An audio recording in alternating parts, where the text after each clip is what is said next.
We've all encountered vampires in our lives. Sometimes they're used to try to frighten us, or buy more cereal. Sometimes we can learn from them. Sometimes they're funny, sometimes they're hardcore, and sometimes they're a bit soft. But those are pretend vampires, the fictional monsters we've created to entertain ourselves. We aren't talking about that kind of vampire. We're talking about those people in our lives, you know, the ones that drain you, suck the joy and hope and happiness right out of you, like your condescending boss, or maybe it's your neighbor, definitely this guy. You see, there are a lot of people in our lives that drain us. They push us to our absolute limit, and sometimes to our detriment, even beyond. They usually don't have pointy teeth or a cape, though. Vampires come in different makes and models. Friends, relatives, co-workers, strangers. Let's explore what it's like to hug a vampire. Let's learn together how we can become better at loving those people that suck the life right out of us. I saw something this week that I thought was very, very interesting, and I thought I would share it with you guys. I heard it this week. I thought I would share it with you guys. It's called the cyber prayer. The cyber prayer. Not the Lord's Prayer. You know the Lord's Prayer. Our Father, who art in heaven, hallowed be thy name. This is the cyber prayer. It's a little bit different. So I've got it on the screen here, and I'll just, you can look, and we won't. You know what? Y'all probably can't read that, so it's a little too small, but I'll read it to you. Y'all ready? Here is the cyber prayer. This is 2014 version of the Lord's Prayer, except it's like heresy. All right, here we go. Our technology who art online, iPhone be thy name. Thy comments come, my will be done, on Facebook as it is on Instagram. Give us this post our daily boast, and forgive us our tweets as we bash those who tweet against us. Lead our thumbs into textation. Textation, you like that? And deliver us to Meville, because that's what it's all about. For thine is the kingdom, and followers the power, and likes the glory forever and ever. Hashtag amen. The cyber prayer. Social media vampires, and we're raising a little generation, and social media is fueling this in a lot of ways of meologists. Meologists. We're raising them. You've got them in your household. You've probably got teenagers in your household who, if we're not careful, they turn into meologists.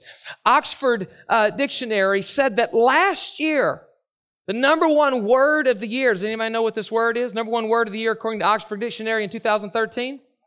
Selfie. Selfie was the word. Selfie. If you don't know what a selfie is, it's when you take a picture of yourself and you post it to something. You probably post it to Instagram, which is connected to your Facebook account, and or Twitter, which is connected to Facebook, and or they're all tied together. But you take pictures of yourself. The number one word of the year is selfie. What does that say about our culture? What does that say about our culture? Man, it is a vampire creating culture. Me. Meologists running around all over the place. Today we're going to talk about kind of a unique person, a unique vampire. We're going to talk about those manipulating vampires. Those manipulating vampires or manipulative vampires. How many of you have someone in your life that would control you if they could? Control you if they could. All right. Raise both hands up. If you have someone, raise both hands and do like this. In fact, everybody in the audience, raise both hands and do like this. I'm just seeing if I can manipulate you into raising your hands. Right. I got you. We all have people in our lives that one way or another would like to be in control. There's an old joke that's told about heaven, how, someone got to heaven one day and they noticed that there were two big long lines, or two big lines, and St. Peter was monitoring the lines. One line had a sign over it that said, men who are controlled by their wives. Men who were controlled by their wives, get in this line. And the line was as far as you could possibly see. I mean, it stretched. I could not see the distance to which this line spread. There was another line that said men who were not controlled by their wives. And one lone man stood in that line. One lone man stood under the sign of men who were not controlled by their wives. Peter walked over there to him and said, "What's your story, man? What's the story? Everybody else is in this line. What's your story?" This lone man responded, "I don't really know what I'm doing. My wife told me to shut up and stand over here in this line."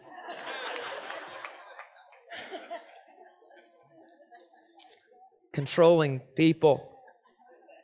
And God has called us to live around, to work around, to deal with and process these people who want to suck the life out of us by controlling us. God has called us to love these people, to even hug these people. And so I want to begin today by recognizing that manipulation has been around since the beginning of time. Manipulation has been around since the beginning of time, and there are multiple stories we could look at from the Old Testament. We'll look at a couple here briefly. The first one is a story about a man named Samson. Some of you may know the story, you may not. It's found in the book of Judges. The book of Judges, this particular story that I'm going to talk about today, or the portion of the story, is Judges chapter 16. But Samson was a very strong man. He was placed by God to watch over God and protect God's people. And he planned for Samson to observe a vow called a Nazirite vow to never cut his hair. And that's where his strength came from.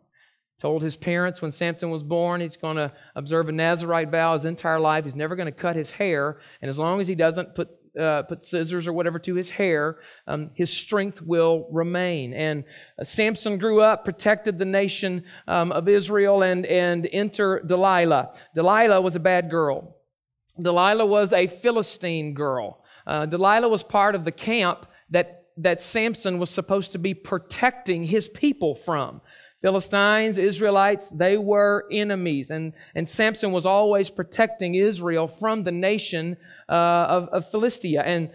But he had this eye for bad girls. He couldn't stay away from bad girls. And so he had another situation with a Philistine girl, and that didn't work out well. So he wound up connecting with Delilah.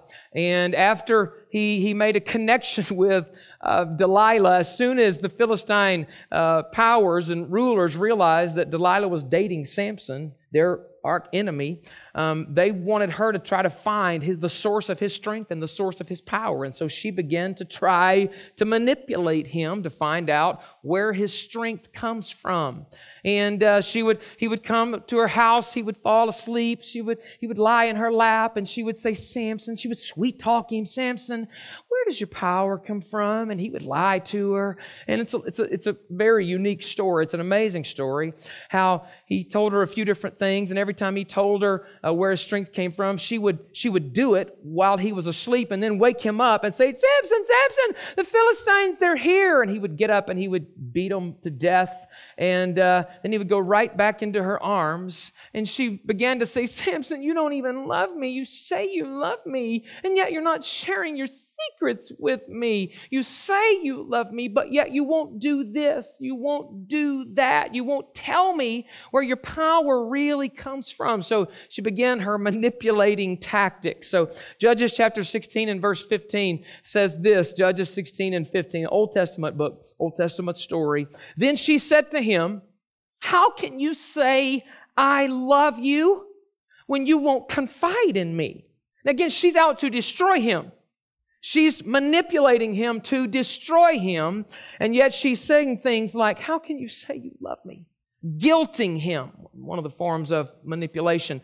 "This is the third time you have made a fool of me and haven't told me the secret of your great strength." Verse 16 says this, "With such nagging, she prodded him day after day after day after day after day after day until he was tired to death." Manipulating, nagging, guilting. This is the strongest man in the world, and through manipulating tactics, nagging him, she broke him. And he ultimately told her, "Okay, My strength is in my hair. If you cut my hair, I will be just like any other man. What did she do? As soon as she manipulated him into finally telling her what she wanted to hear, she chopped his hair off while he was asleep and called the Philistines in, and they took him and they gouged his eyes out, and they threw him into a dungeon. They threw him into a prison just because he let someone manipulate. It's been around since the beginning of time. There's another story about two brothers, Jacob and Esau. Jacob and Esau. Crazy story. Genesis chapter 25. Old Testament story again. Let's start with Genesis 25 and verse 29. It says this. Once when Jacob was cooking some stew, because Jacob liked to cook, he was the younger brother, he liked to cook. Esau came in from the open country. He was famished. Esau was a man's man. Esau was a hunter. Two brothers, totally different. Esau was the older. Esau was barely older, just a few minutes earlier. But because Esau was the older of the two brothers, he had all this authority and power inside of his family. And I'll talk about that in just a moment. But Esau was a man's man. He was a hunter. He liked killing stuff. The Bible calls him hairy. I don't think you have to be hairy and whatnot to be a man's man, but apparently he had hair everywhere. He probably drove a 4x4 and had a gun rack in it and wore plaid shirts with the sleeves cut out and a John Deere hat. I'm certain of that. Jacob, on the other hand, was a quiet sort. He liked to stay at home. He liked to cook. He probably had a merce, which is a man purse. He loved his mama. Esau was daddy's boy. Jacob was mama's boy. All right? Esau comes rolling in. He's famished. He's hungry. He's been out hunting. Hadn't had any luck killing anything. And Jacob said the craziest thing. He'd been making some stew. Jacob says this manipulative thing. Jacob saw his chance to manipulate his brother. People who are manipulators, people who are vampires who choose to manipulate you and I, they're always waiting on an opportunity to pipe up and manipulate. They've got a plan, they're just not sure when it's going to come into play. Jacob had been thinking about this thing that we're going to mention here in just a moment for a long time. Esau comes in, he's hungry, Jacob has made some stew, and Jacob says the strangest, one of the most insane, ludicrous things in the Bible when he asks for a trade for a bowl of stew. Here's what he said. Verse 30. He said to Jacob, Esau did, "Quick, let me have some of that red stew. I'm famished. I'm hungry, man." Jacob replied, "First, sell me your birthright." Your birthright. Now, the birthright is extremely valuable. It's given to the firstborn son. In ancient Middle Eastern culture, whoever was born first in the family, and Esau was by just a little bit, was given the birthright blessing. There are three specific benefits that come with the birthright. Number one, it was a financial aspect. Just because you are older, just because you're the oldest one in the family, you receive as much as 2 to 3 times the amount of inheritance as any of the other kids. So at the reading of the will, the older son would become wealthier than all the other family members just because he was born first. It's not earned, just because he was born first. So there's a financial aspect to the birthright. Secondly, you become the authority of the entire family. You were like king in your family. What you said went just because you were born first. Didn't earn it, just because you were born first and given the birthright. Number 3, the third aspect was there's also an association that came along with the birthright to the blessings of God. If you had the birthright, you were in line not only for your earthly dad's blessings and provision, but you were also in direct line to receive God's blessing and God's favor. So there's financial aspect. There is you're made authority over the entire family, and you receive unique blessings from God just because you're born first. The birthright was a big deal. Nothing to be trifled with or taken for granted. And Jacob says, "I'll give you a bowl of stew if you will trade me your birthright for it." That's absolutely insane. Who would trade their future for something as invaluable as a bowl of stew? Who would trade something so valuable for something as temporary as a 30-minute meal or 20-minute meal. Who would do something like that? Verse 32, here's what Esau responded when Jacob said, I'll give you a bowl of stew. I see that you're hungry. I'll give you some stew if you'll give me your birthright. Verse 32, Esau said, look, I'm about to die. What good is the birthright to me? But Jacob said, swear to me first. So he swore an oath, selling his birthright to Jacob. Verse 34, then Jacob gave Esau some bread and some lentil stew. How's that, brother? I hope it was pretty good. He ate and drank, then he got up and left. So Esau despised his birthright. Now, you see why this story is just a little bit ridiculous? Dude's not about to die. I mean, he's probably blood sugar dropped a little bit. You know, he's feeling some hunger pain, a little bit weak. But really? Are you really about to die? What would cause you to say, what good is this birthright to me? Let's see, you get rich for nothing. You have all sorts of power. And oh yeah, God blesses you more than everybody else. That's what good it is to you. Well, who would do something like that? Who would allow somebody to manipulate them into making a decision that is not God's best for their life? Who would allow someone to manipulate you, maybe in a weak moment, to cause you to step into something or make a decision that's going to affect you for the rest of your life? The Bible said he sat down, he ate some lentils and some bread, and he got up and left. That seems quite anticlimactic for someone who gave their entire future away. Who would do something like that? Maybe you know the answer to this. People do it all the time. They do it all the time. One little fling with that hottie in the office, bringing destruction to a marriage that God put together. 20 minutes, 30 minutes, 45 minutes of pleasure, bringing an end to blessings and a future that God has placed before you. People trading their future career because of one manipulating coworker or peer or boss who talks them into doing something that they know is unethical, they know they should not do, and ultimately they're caught and they've traded their future because someone manipulated them into doing something that was not God's best for their life. Happens all the time. Teenage girl trading college dreams, trading aspirations because of one manipulating boy who pushes them into a decision about sex that she's not ready for. Even though she knows that this is not God's plan, that God wants her to wait until she says, I do, before taking that step. Allowing someone to push and guilt and manipulate things like, you don't love me. You say you love me, but if you really love me, you would show me you love me, when that is absolutely the opposite of what God has and wants for your life. Who would throw a marriage away? Who would throw a reputation in your community away? Who would throw your influence away for a little bowl of stew? Who would do that? People do it all the time. You would do it.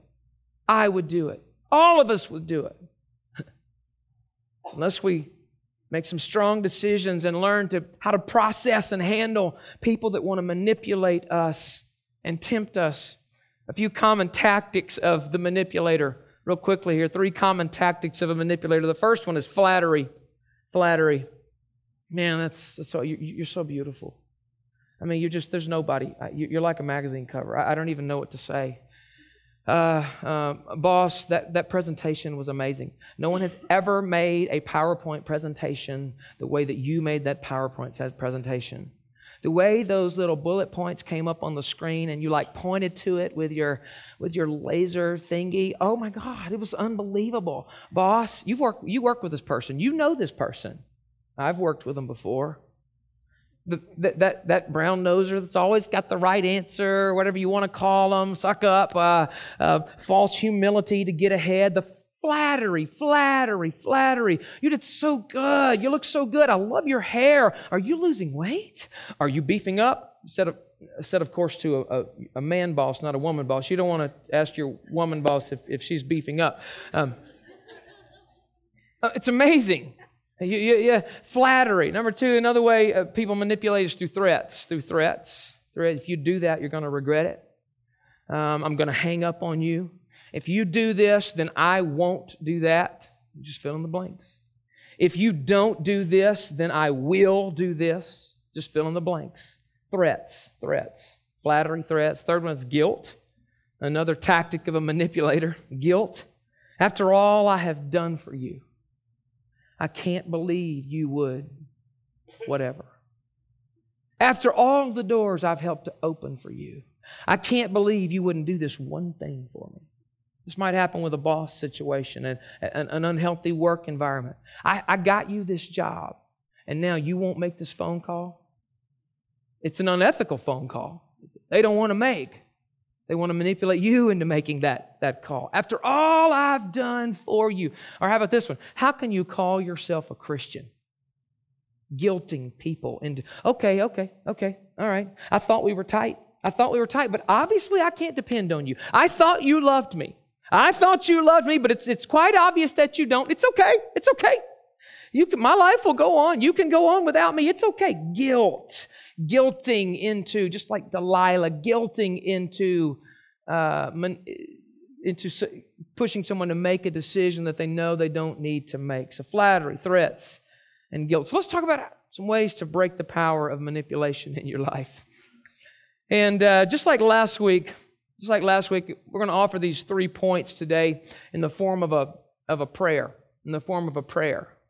Because when it comes to breaking the power of a manipulator in your life, when it comes to dealing with challenging relationships in your life, when it comes to handling and processing people who suck the life out of you in your life, you don't need to try to do that on your own. You need the Spirit of God helping you, giving you guidance and giving you direction. So that's why these, just like last week, these 3 points this week are in the form of prayers to God. So the first prayer that we'll pray whenever we're trying to break the power of a manipulator in our lives is this one, simply this: God, help me to recognize when someone is trying to manipulate me. Help me to recognize it. Because many people have been in such dysfunctional and unhealthy relationships for so long that they don't even recognize them for what they are.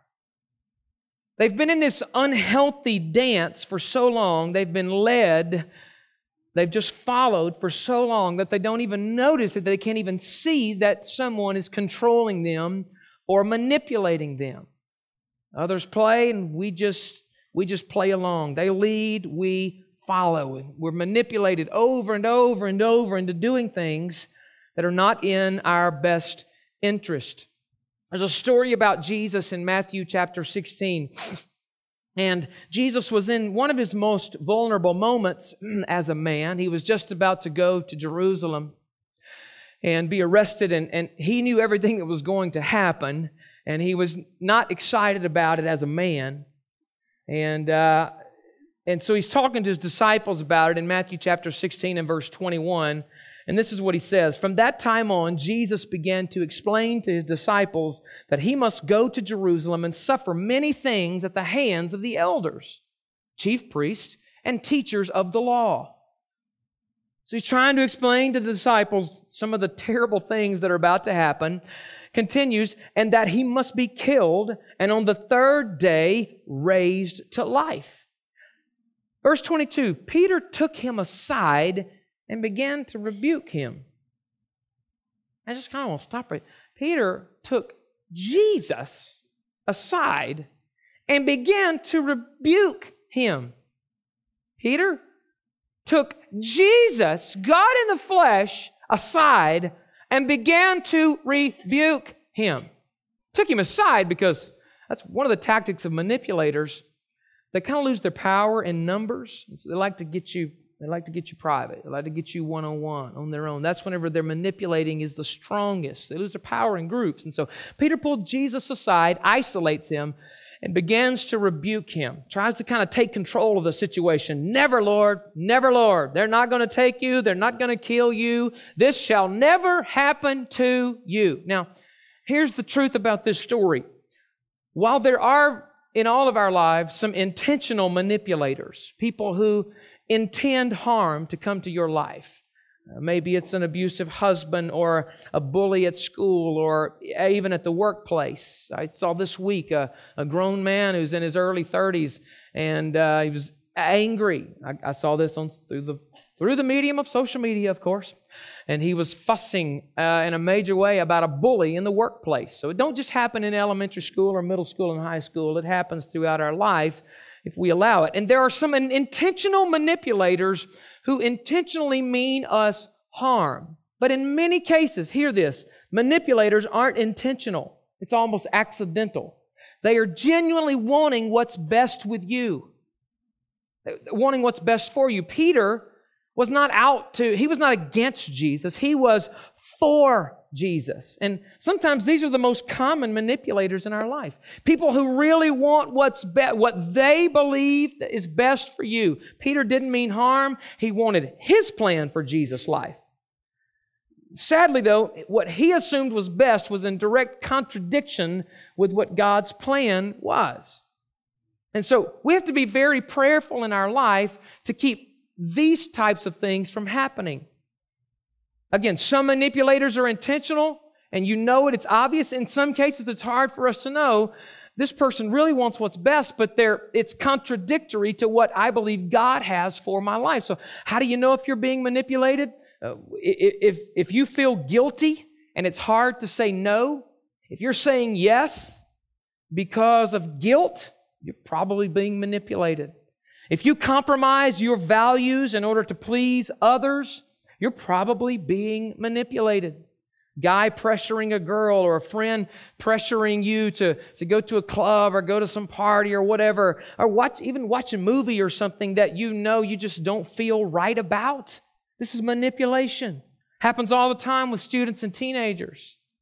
And that's why we got to have conversations and decisions need to be made. And we're going to talk about it in a moment. But boundaries have to be put in place. And action, you know what you're going to say. You know what you're going to do when your friends are wanting to take you somewhere where you don't need to go, or you're at someone's house and they decide to watch something that you know you're uncomfortable watching.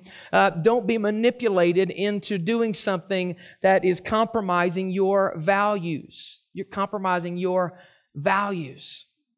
And one way to do that is point number 2, asking God, please empower me to put healthy boundaries in place.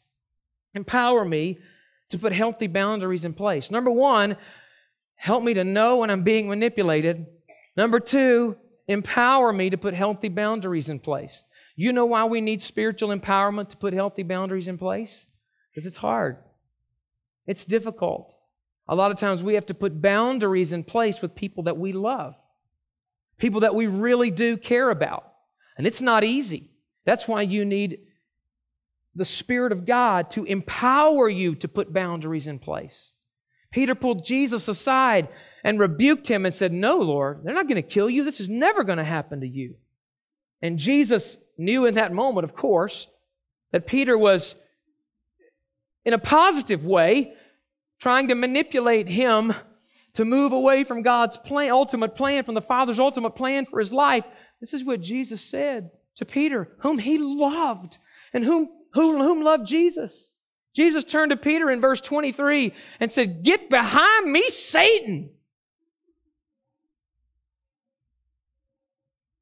Get behind me, Satan. You're a stumbling block to me. You don't have in mind the things of God, but the things of men. The things of men. He put a boundary in place. Get behind me. Quit talking that stuff. I don't want to hear that stuff. There are some people in your life that you need to put some boundaries in place and say, "Listen, I love you. I like hanging out with you. But if you're going to be negative Ned and negative Nancy every time we're together, I can't hang out with you." When we're together, the conversation stays positive. It stays positive. Because I leave. You have people like this that suck the life out of you. You go hang out with them and you leave down in the dumps every time you walk away from them because they just, their problems, their negativeness about their job, about their home, about the church, etc., etc., etc. Listen, they're sucking the life out of you. Put some boundaries in place. Jesus looked at Peter, whom He loved. As a matter of fact, Peter was who He was. The new church was hinging on Peter because Peter was called the Rock. He was the one that was going to preach the message in Acts chapter 2 that kick-started the church after Jesus died, was buried, and resurrected. He knew that the authority that Peter was going to have. He wasn't finished with Peter at all. No. He just said, that kind of talk, I'm not going to have it. We got to set some boundaries in place. There may be some in-laws that you have to have some direct conversations. Last week we talked about difficult conversations. You know why they're difficult? Because they're difficult. They're not easy. And you might have to have some conversations that are challenging with family members. I love you. I want my kids to be in your life. We want to be in your life. However, this one particular thing that keeps coming up again and again and again, we're going to have to draw some boundaries there. We can't go there over and over and over again. We can't rehash these old things again and again and again. And I'm not saying you need to call grandma and call her Satan. Don't say get behind me, Satan. Don't call your boss Satan just because you're trying to create some boundaries here and there. Jesus can do that. You probably should not do that. But a difficult conversation all the more. Teenagers, students, as you get into the dating relationships, you make some decisions right now. You put boundaries in place before you start dating. College kids, boundaries in place before you start dating. Saying, we're not going to have sex. We're not going to do that. We're not going to get intimate outside of God's plan. We're going to wait. We're going to wait. I just want you to know that up front. Up front. Draw some hard lines in the sand. Boundaries Spirit empower us to put boundaries in our life so that people don't suck the very life out of us. Sucking the life out of us. The heavy side of allowing someone to manipulate you, I know there's a lot of heavy stuff today. We'll smile and be happier next week. We'll read that cyber prayer again and laugh maybe at the end of the sermon. But the heavy side of allowing somebody to manipulate you, if you're allowing someone else to control you away from what God's best is for your life, if you're allowing something else to control you away from what God's ultimate plan is for your life, then ultimately you're committing like a sin of idolatry. You're allowing a boyfriend or a girlfriend, or in some unhealthy cases, maybe a family member to keep you from worshiping God the way that He wants you to, and from walking in the things that God wants for your life. I've been tested in this area. I had a major paradigm shift in my ministry 16 years ago now, and was moving to a city to work at a church. And I had people from my old life who told me, well-meaning people, essentially they were like Apostle Peter's, that said, you don't need to go to that church. They don't preach the truth. It's going to take you down a wrong road, and a lot of you don't even understand that type of mindset. But I had in that moment an epiphany, God showing me this person's just trying to manipulate you. I don't think they're evil in their manipulative tactics, but they're trying to manipulate you away from what God's plan is for your life. And of course, I didn't say, get thee behind me, Satan. I just didn't listen to their advice. And I went on and moved on and have stepped into God's best for my life. But I've had people try to manipulate me. There are people here who have someone standing between you and what God wants for your life. There are people here who have some individual standing in between you and what God's purpose is for your life. God empower us to recognize it and to set some healthy boundaries to put them in place. The third and final prayer here as we close is simply this. God, help me to see my own need to control and surrender everything to You. You talk about controlling and manipulating situations, specifically in my own personal life. Guilty. We started the series last week by holding a finger up like this, talking about vampires. We slowly curved that finger like this. And we said, you're pointing at a vampire. You're pointing at every one of us sucked the life out of someone. And every one of us have this unhealthy desire to control things in our life, in our world. Be it controlling our marriage, controlling our home, controlling our finances, controlling our schedule, controlling our kids. And again, God certainly called us to lead our families. There's a difference in leading and controlling, though. Oftentimes, we're afraid to surrender things to God. We're uncomfortable surrendering our marriage to God, uncomfortable surrendering our career to God, uncomfortable surrendering our kids to God, uncomfortable surrendering our money, our stuff to God. Aren't we? Yeah, we are. You are and I am. The problem is, in the great scheme of things, I do not make a good God. I just don't make a good God.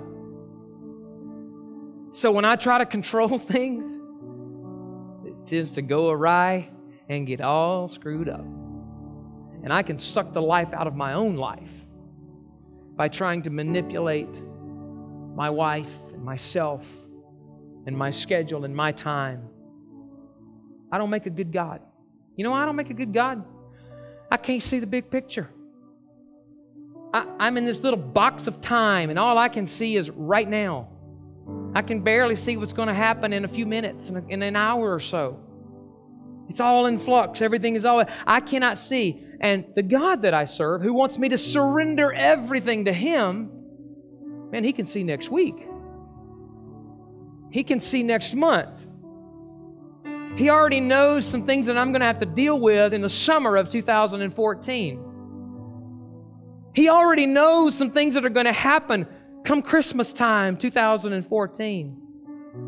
God has already got a picture of 2015 in my life. Some of us have a hard time grasping this, but God is not bound by time like we are.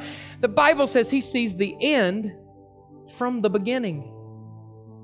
He's seen it all. So He knows what I need. He knows what I don't need. Some things that I want to control and manipulate, He knows I need to let that go. Some things that I want to be stressed about and struggle with, He knows I need to let that go because it don't mean a hill of beans. It's a Mississippi colloquialism. I'm sorry about that. I hadn't said that in years, but I heard hill of beans all my life. It don't mean anything. Let it go. Let it go. But I want to control. I want to control. And you do too. You do too.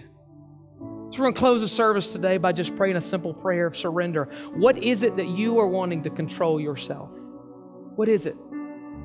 Is it a relationship, children, future, maybe your children's future? What is it that you are trying to control that God is saying, just surrender it. Just let me have it. Just give it to me. I'll take care of it. I'm good with it. I promise you, it'll all be good. Just give it to me. Just give it to me. Would you close your eyes this morning? We're going to pray. Take that thing, take that person, take that situation, and release it to God this morning. Quit trying to manipulate your own life. It's okay to plan and make decisions and try to move forward. We have to do that. But at the end of the day, God wants us to surrender it all into His hand. Take what is ours and put it in His hand. There's only one God, and that's all we need. We don't have to be our own God. We don't have to be our kids' God. We are to surrender ourselves, our families, our careers, our finances, surrender it all to Him.